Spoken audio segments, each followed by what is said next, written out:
O presidente Lula está perto de completar 100 dias no governo. A celebração deve trazer um novo pacote de medidas. A reportagem de Brasília, de Luciana Verdolim. Olha, o Palácio do Planalto pretende usar as comemorações pelos 100 dias de governo para anunciar um novo pacote de medidas. O próprio presidente Lula tem admitido que até agora não houve novidades, que o governo nos últimos 3 meses apenas retomou medidas que estavam sendo implementadas na administração anterior. Depois dessa nova reunião ministerial aqui no Palácio do Planalto, o ministro-chefe da Casa Civil, Rui Costa, diz que o governo agora pretende efetivamente começar a trabalhar. A expectativa é de que ainda essa semana Lula assine o novo decreto do saneamento e deve anunciar também o programa Água para Todos. O PAC, o Programa de Aceleração do Crescimento, deverá ser relançado com novo nome, provavelmente na semana que vem. E Lula diz que a meta é ser perseguida a partir de agora, é do Brasil voltar a crescer. Logo depois do balanço dos 100 dias, na semana que vem, o presidente Lula vai embarcar com comitiva para a China. De Brasília, Luciana Verdolim. Bom, participação dos nossos comentaristas, mais uma vez, agora você, Amanda Klein, esses 100 dias do governo e essa busca por uma marca. O que é possível para fazer com que o governo tenha um posicionamento nesses 100 primeiros dias? Tiago, eu acho que o governo ainda está um pouco atônito, principalmente com o comportamento da economia. Então, tem sido difícil encontrar uma marca para esses primeiros 100 dias. O governo tem se concentrado, principalmente, em relançar programas que foram destruídos ou minimizados ou completamente distorcidos pelo governo anterior de Jair Bolsonaro. A gente tem nessa toada, nesse condão, o Mais Médicos, o Bolsa Família, Minha Casa Minha Vida, o PAC, que ainda deve ser batizado com um novo nome. Então, são velhas ideias sobre talvez uma nova roupagem com certas adequações e atualizações. Isso em si é ruim? Não, são programas que efetivamente melhoraram a vida da população e foram destruídos ou modificados no governo anterior.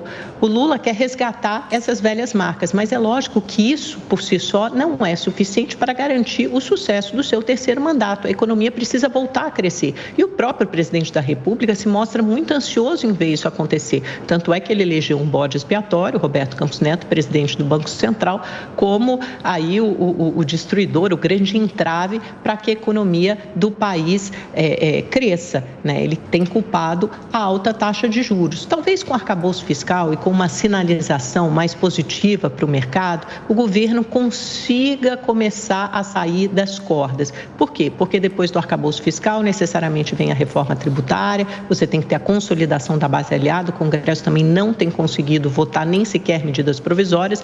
A gente viu aí na entrevista anterior do Ciro Nogueira, presidente do PP e aliado de Bolsonaro, né, portanto um senador da oposição, dizendo que essa briga de Senado e Câmara sobre o rito de tramitação das medidas provisórias tem atrapalhado o trabalho do Poder Legislativo. Essa marca dos 100 dias, ela costuma ser muito ingrata com os governos, porque é difícil fazer alguma coisa em 100 dias.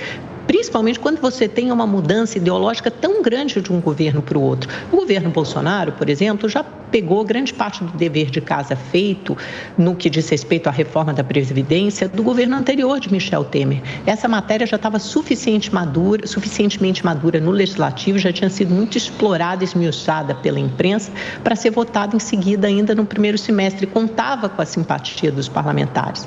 O governo Lula agora pega talvez alguma coisa mais parecida com a reforma tributária, uma coisa na mesma linha, porque a reforma tributária também já foi exaustivamente debatida e há um consenso, uma vontade política para fazer a reforma tributária, embora, obviamente, ela enfrente muitos obstáculos, porque mexe com interesses conflitantes de setores diferentes, né? Serviço, indústria, agropecuária. De qualquer maneira, o governo Lula, nesses primeiros 100 dias, ainda não mostrou a que veio. Ele precisa encontrar uma marca rapidamente para, quem sabe, quadro, nesse primeiro ano do governo, se diferenciar dos outros 2 mandatos de Lula e se diferenciar do antecessor.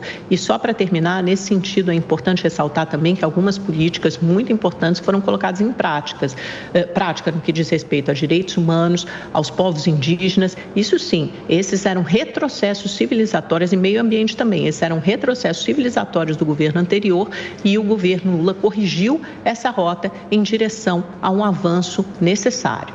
O Capês, esse mês de abril, então, vai registrar 100 dias do terceiro mandato de Lula como presidente do Brasil. Há muitos motivos para se celebrar? Qual o seu balanço? É muito cedo ainda para avaliar?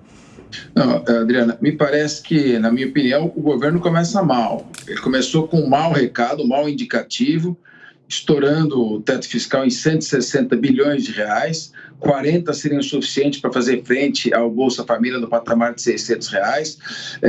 Passou uma imagem e uma comunicação à população de distribuição ilimitada de emendas parlamentares, mostra também uma falta de coordenação da sua base parlamentar no Congresso Nacional, essa questão da incerteza da formação das comissões mistas.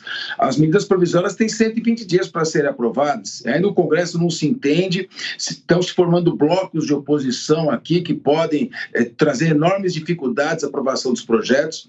E o Lula fala em intervenção na autonomia do Banco Central, foi um péssimo discurso, um mau recado para o mercado, retroceder privatizações, ainda que isso não vai acontecer, retrocesso na privatização da Eletrobras, a questão da alteração da lei das estatais, começou falando em retroceder a reforma trabalhista. Então eu vejo o governo ainda perdido, querendo com muita pressa de cumprir as promessas de campanha e que ainda não desceu do palanque.